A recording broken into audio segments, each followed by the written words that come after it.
Merci Jocelyne. Madame, Monsieur, bienvenue dans cette revue de presse.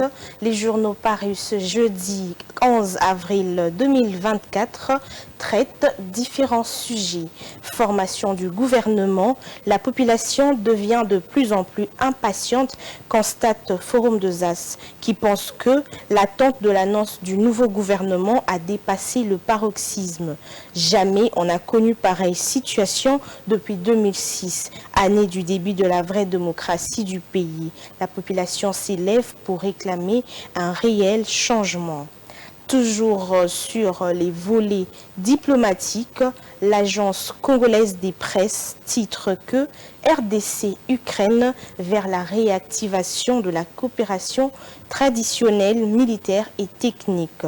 Les sujets ont été examinés au cours d'une audience que Jean-Pierre Bemba, ministre de Défense, a accordée à une délégation ukrainienne conduite par son ambassadeur en République démocratique du Congo. Pour marquer le rapprochement entre les deux pays, poursuit l'ACP, l'envoyé spécial du ministre ukrainien des Affaires étrangères et représentant spécial de l'Ukraine pour le Moyen-Orient et l'Afrique, a procédé le 10 avril à l'ouverture à Kinshasa de l'ambassade de son pays en RDC.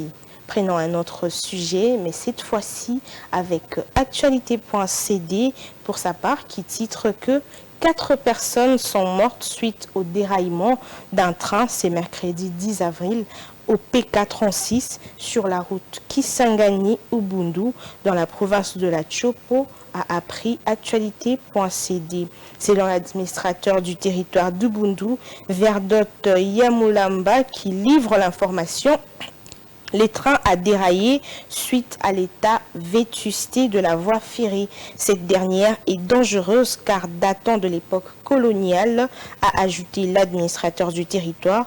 Il alerte les autorités car, a-t-il dit, son entité devient enclavée.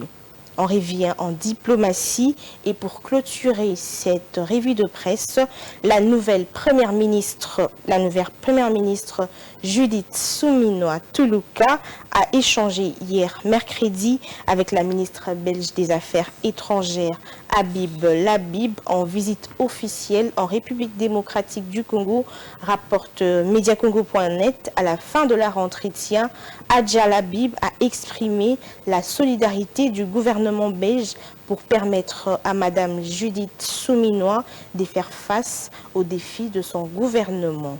On termine avec cette nouvelle.